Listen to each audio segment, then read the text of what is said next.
बिस्मिल्लाहिर्रहमानिर्रहीम। On the demand of Abhishek Kumar, ये problem integral calculus के रेक्टिफिकेशन चैप्टर से है। Find the length of an arc of parabola y square equal to 4ax measured from the vertex to one extremity of the lattice rectum। सबसे पहले इसे हम रफली parabola को बना रहे हैं यहाँ पर, क्योंकि y में स्क्वायर है तो एक्स एक्सिस के अबाउट सिमेट्रिकल होगा, यानी एक्स एक्सिस के जैसा ऊपर होगा वैसे ही एक्स एक्सिस के ये नीचे होगा। इस parabola y square is equal to 4x में कोई भी कांस्टेंट टर्म नहीं है, इसलिए ये ऑरिजिन से पास होगा। और हम लोग जानते हैं y में अगर 2 पावर हो, x में 1 पावर हो, पैराबोला होता है और इस तरीके से बनेगा। क्यों पॉजिटिव है ये, तो इसलिए पॉजिटिव डायरेक्शन में बनेगा एक्स एक्सिस की। और हर एक पैराबोला का एक फोकस होता है, ऐसे डिनोट किया। ये डिस्टेंस ए होगी, इसके कोऑर्डिनेट a, 0 होंगे। और इस फोकस से जाने वाले कोई भी कोड, यानी दो पॉइंट्स को ज्वाइन करते हैं तो कोड होती है, तो वो कोड जो फोकस से होकर जाती फोकल कोड कहलाती है। कोई भी ऐसे हो सकती है, लेकिन वो फोकल कोड जो इस पैराबोला की एक्सिस पर परपेंडिकुलर हो। फोकल कोड तो है ही, क्योंकि दो पॉइंट्स मिला रहे हैं, तो ये कोड इसलिए क्यों दो पॉइंट मिला रहे हैं, और फोकल कोड इसलिए क्योंकि ये फोकस से होकर जा रहे हैं। साथ में एक्सिस, यानी जिसके अबाउट ये एक जैसा है, जैसा ऊपर है वैसे नीचे है, तो ये एक्सिस कहलाएगी। एक्स एक्सिस यहाँ पर पैराबोला की एक्सिस है, इसके अबाउट कर्व एक जैसा है ऊपर और नीचे, इसलिए ये एक्सिस है। और एक्सिस पर ये फोकल कोड परपेंडिकुलर है, तो इस फोकल कोड को हम लोग बोलते हैं लैटिस रेक्टम बोलते हैं। अब इस लैटिस रेक्टम के जो एक्स कोऑर्डिनेट है वो तो हमें पता चल गया, क्योंकि ये डिस्टेंस ए है, तो इस लाइन का इक्वेशन हमें पता चल गया, या इस पॉइंट पर हमें एल पॉइंट के जो कोऑर्डिनेट है वो पता चल गए, एक्स कोऑर्डिनेट पता चल गए, ए वाई कोऑर्डिनेट चाहे तो निकाल सकते हैं, क्योंकि ये पॉइंट जो है वो इस पैराबोला पे इक्वेशन नंबर 1 से डिनोट है। तो एक्स इक्वल टू जब ए रखेंगे तो इसके करस्पॉन्डिंग वाई की वैल्यू क्या मिलेगी, वो इक्वेशन नंबर 1 में जब हम पुट कर देंगे तो वहाँ से निकाल सकते हैं। इन इक्वेशन नंबर 1 में ये एक्स इक्वल टू ए रखेंगे तो वाई स्क्वायर की वैल्यू 4a इंटू ए, यानी वाई की वैल्यू निकालेंगे स्क्वायर रूट 4a स्क्वायर, जो कि प्लस माइनस, क्योंकि स्क्वायर रूट है दो वैल्यू होती हैं, 2a आ जाएगा। और प्लस माइनस लिए क्योंकि ये एल पॉइंट है तो दूसरा एल डैश होगा। इसका भी एक्स कोऑर्डिनेट तो ए ही है यहाँ पर ऊपर नीचे, लेकिन ये प्लस का 2a तब मिलेगा जब हम इस ऊपर वाले पॉइंट की बात करेंगे, और नीचे हो जाएगा -2a हो जाएगा। हमसे कहा गया कि फाइंड करना length of arc of parabola, इतना मेज़र करना है हमें कहाँ से, वर्टेक्स से। वर्टेक्स ये हो जाएगा पॉइंट ओरिजिन, जिसे वर्टेक्स कहते हैं। वर्टेक्स इसके इस तरफ और कुछ भी पैराबोला का पोर्शन नहीं, ये वर्टेक्स हो गया। वर्टेक्स से हमें मेज़र करना one of extremities of lattice rectum. Lattice rectum ये है एल डैश, इसकी दो एक्सट्रीमिटी सिरे हैं, एक एल है और दूसरा एल डैश है, इसे बोलते हैं एक्सट्रीमिटी। तो इस वर्टेक्स से एक्सट्रीमिटीज़, एक एक्सट्रीमिटी कोई भी चाहिए, ये यहाँ तक की लेंथ बताना है कितनी होगी, यानी ये लेंथ बतानी है हमको कितनी होगी, इस लेंथ को फाइंड करना है। तो लेंथ निकालने के लिए हमें फार्मूले का यूज़ करेंगे जिसमें ज़रूरत होती है dy/dx की, इसलिए हम इक्वेशन नंबर 1 को x के रिस्पेक्ट में डिफ्रेंशिएट करेंगे। तो differentiating equation 1 with respect to x के रिस्पेक्ट में इसको डिफ्रेंशिएट करेंगे। तो वाई स्क्वायर का डिफ्रेंशिएशन करना है हमको, तो पावर आगे जाएगी 2y, लेकिन ये x नहीं था इसलिए इसका दोबारा से डिफ्रेंशिएशन करेंगे dy/dx। राइट हैंड साइड में 4x का करेंगे, 4a इंटू में कॉन्स्टेंट बाहर हो जाएगा, और x के रिस्पेक्ट में डिफ्रेंशिएशन 1 हो गया। यहाँ से हम निकाल सकेंगे dy/dx की वैल्यू को आराम से निकाल लेंगे, यानी 4a अपान में 2y हो जाएगी। 4 कैंसिल हो जाएगा इस 2 से, तो हम कह सकते हैं 2a अपान में y हो जाएगी।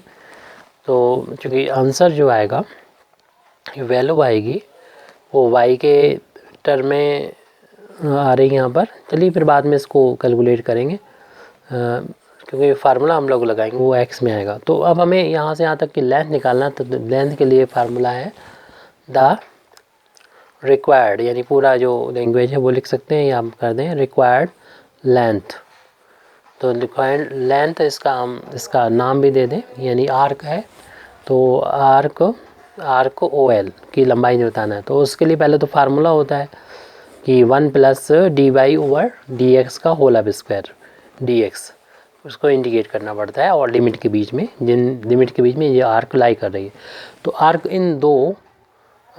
इन लाइंस के बीच में, यानी इन ऑर्डिनेट के बीच में लाई कर रही है। यहाँ पर x की वैल्यू, चूँकि वाई एक्सिस है, वाई एक्सिस का इक्वेशन x इक्वल टू 0 होता है, और यहाँ पर x की वैल्यू चूँकि ये दूरी a है तो इसमें ये value x equal to a होगी।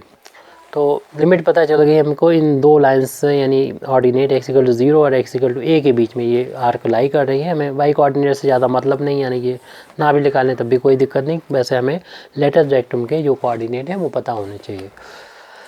और ये फार्मूला होता है 1 प्लस डी वाई वो डी एक्स का होल स्क्वायर डी एक्स। हमें बस डी वाई वो डी एक्स इसीलिए निकाला ताकि यहाँ पर पुट करें, इसे चाहे तो इक्वेशन नंबर 2 डाल दें डी वाई वो डी एक्स को, और इसे ये पुट करके इसको सॉल्व करना पड़ेगा। डी वाई वो डी एक्स की वैल्यू पुट कर देंगे यहाँ पर अगले स्टेप में, अगले पेज पर हम पुट कर रहे हैं।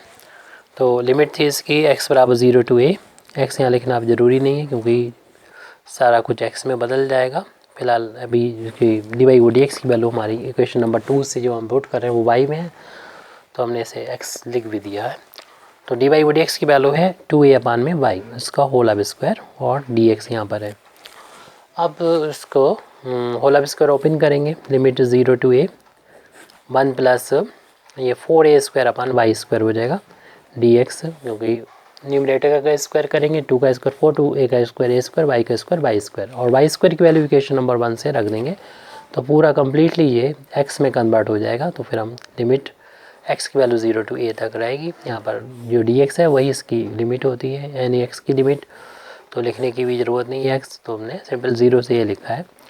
अब यहाँ पर वैल्यू डाल दें इक्वेशन नंबर 1 से, वाई स्क्वायर की वैल्यू है 4ax है, तो हमने यूज़ किया है इक्वेशन नंबर 1 का यूजिंग इक्वेशन 1, और यहाँ पर dx लिखा हुआ है वो लिखना होगा लास्ट में।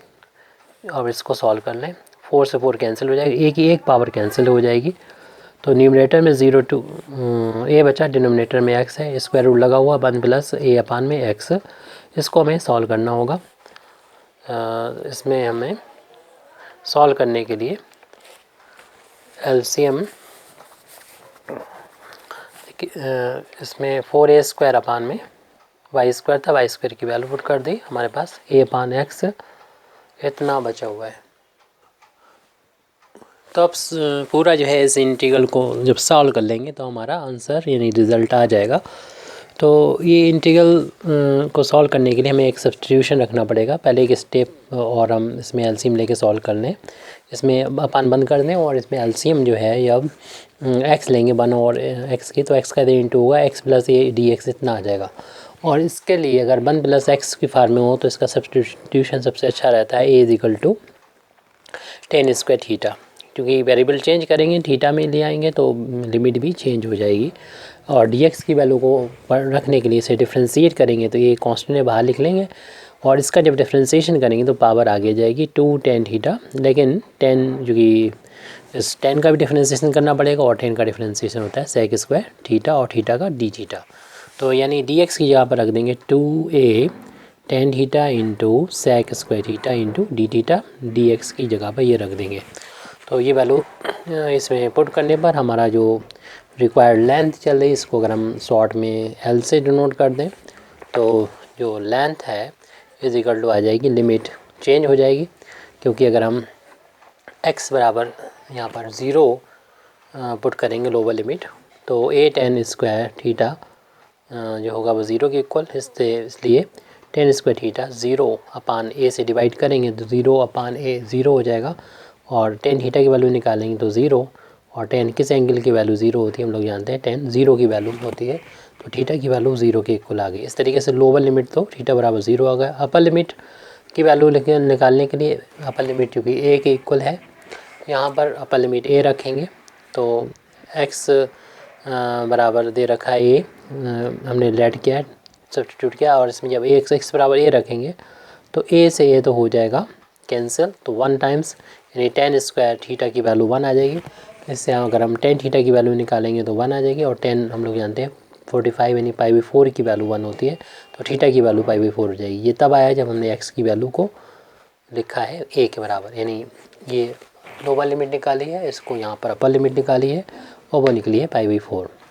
और यहाँ पर जो सब्स्टिट्यूट करने को बोला था x की वैल्यू वो ये है a tan स्क्वायर थीटा, और प्लस में a चल रहा है यहाँ पर पहले से वो लिख दिया, अपान में x है और x की वैल्यू हमने सब्स्टिट्यूट की है a tan स्क्वायर थीटा। साथ में हमें dx की वैल्यू भी यहाँ पर रखना पड़ेगी, जो कि ये निकाल के रखी है 2a जो ब्रैकेट जो स्क्वायर रूट से बाहर है 2a tan थीटा इनटू में है sec स्क्वायर थीटा और लास्ट में d थीटा।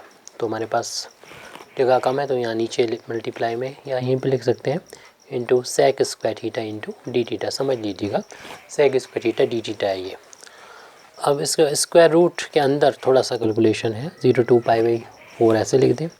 इसमें से हम a अगर कॉमन ले लेंगे तो बचेगा tan स्क्वायर थीटा प्लस 1 अपान में a tan स्क्वायर थीटा। ये चल रहा है स्क्वायर रूट के बाहर 2a tan theta into sec square theta into D theta. a से a कैंसिल हो जाएगा, 1 प्लस tan स्क्वायर की वैल्यू हम लोग जानते हैं sec स्क्वायर के बराबर होती है। लिमिट 0 to π/4, तो यहाँ पर 1 प्लस tan स्क्वायर की वैल्यू sec स्क्वायर थीटा के बराबर होती है अपान में ये हमारे पास tan स्क्वायर थीटा लिखा हुआ है, tan स्क्वायर थीटा है और स्क्वायर रूट के बाहर लिखा हुआ है 2a tan theta into sec square theta into D theta. ये अंडरूट से स्क्वायर हट जाएंगे इनके, तो अगली स्टेप में हम लिख रहे हैं 2a जो इंटू में कांस्टेंट है, तो इसको तो हम बिल्कुल 2a को बाहर कर देंगे, 2a को इंटीग्रेशन के साइन से बाहर ले सकते हैं और इंटीग्रेशन में 0 to π/4 लिमिट है और न्यूमरेटर में sec थीटा अंडरूट से बाहर निकला और डिनोमिनेटर में tan थीटा, और पहले से चल रहा था वो 2a तो हमने बाहर लिख लिया, tan theta into sec square theta d theta ये बचा हुआ है। यहाँ से हम tan थीटा को तो कैंसिल कर देंगे, तो जो रिक्वायर्ड लेंथ चल रही थी वो 2a = 0 to π/4 यहाँ पर sec theta into sec square theta. तो इसके लिए या तो हम रिडक्शन फार्मूला यानी sec क्यू थीटा है एक्चुअल में, ये रिडक्शन फार्मूले का यूज़ करें। अगर रिडक्शन फार्मूले हमें डायरेक्ट नहीं याद है तो हम जिस तरीके से डायरेक्ट रिडक्शन फार्मूले की वैल्यू निकालते हैं उसे ड्राइव करते हैं उसी तरीके से इसको सॉल्व करेंगे। तो यही मेथड हमें ठीक लग रहा है इसे सॉल्व करने के लिए। उसके लिए हम इस वैल्यू को जो इसके अंदर है इसको हम i के इक्वल मान लेते हैं और इसको फिर इक्वेशन नंबर 1 में ला के, क्योंकि अभी तक कोई इक्वेशन नहीं 2 तक हो चुके हैं, तो इक्वेशन नंबर हम इसे 3 डाल देते हैं। इक्वेशन नंबर 3 में i की वैल्यू को पुट कर देंगे और अपना l की वैल्यू जो फाइंड करना थी वो निकाल लेंगे। i है क्या, i की वैल्यू ऊपर हमने जिसे मानी है 0 to π/4 sec theta into sec square theta. Actual में sec क्यू थीटा ये, क्योंकि इसे दोबारा से हमें इसे तोड़ के लिखना पड़ता है तो इसलिए हमने इसे ऐसा ही लिखा रहने दे दिया। इसको फर्स्ट और सेकंड मान लें। फर्स्ट फंक्शन और दो फंक्शन के मल्टीप्लिकेशन का इंटीग्रेशन होता है। फर्स्ट फंक्शन एज इट जैसा है वैसे लिख दें, और सेकंड फंक्शन का इंटीग्रेशन यानी sec स्क्वायर थीटा का इंटीग्रेशन, और उसकी लिमिट भी है अपनी 0 to π/4 है, माइनस फर्स्ट फंक्शन का डिफ्रेंसीशन। तो फर्स्ट फंक्शन का डिफ्रेंसीशन चलिए लिख देते हैं डिटेल में sec थीटा, और सेकंड फंक्शन का integration sec square theta into D theta. आप डायरेक्ट भी कर सकते हैं, हमने बहुत डिटेल में ये वैल्यू लिखी है, और जो इन दोनों का इंटू आएगा उस पूरे का करेंगे integration limit 0 to π/4 d theta के रिस्पेक्ट में। तो sec थीटा को ऐसे लिख दें, और sec स्क्वायर का इंटीग्रेशन हम लोग जानते हैं tan थीटा के बराबर होता है, लिमिट इसकी 0 to π/4 है माइनस 0 to π/4। अब sec थीटा का डिफ्रेंसिएशन करना है। sec थीटा का डिफ्रेंसिएशन हम लोग जानते हैं, sec थीटा का डिफ्रेंसिएशन होता है sec theta into tan theta होता है, और sec स्क्वायर थीटा का इंटीग्रेशन जो होता है वो tan थीटा के इक्वल होता है, और ये यहाँ पर डी थीटा लिखा था ऐसे लिख देंगे। i के इक्वल ये वैल्यू चल रही थी, और यहाँ पर अपर लिमिट लगाएंगे, नहीं जहाँ पर भी मिलेगा हमको थीटा वहाँ पर π/4 रख देंगे, tan π/4, और माइनस लोअर लिमिट यानी sec 0 into tan 0। Upper limit minus lower limit कर दी, माइनस अब इस 10 इंटू 10 को हम लिख सकते हैं tan स्क्वायर लिख सकते हैं, तो sec theta into tan square theta d theta, और 10 को दोबारा से sec में बदल देंगे क्योंकि रिडक्शन फार्मूले में हम लोग यही करते हैं। और sec π/4 sec 45 की वैल्यू √2 होती है और tan π/4 की वैल्यू 1 होती है। इस तरीके से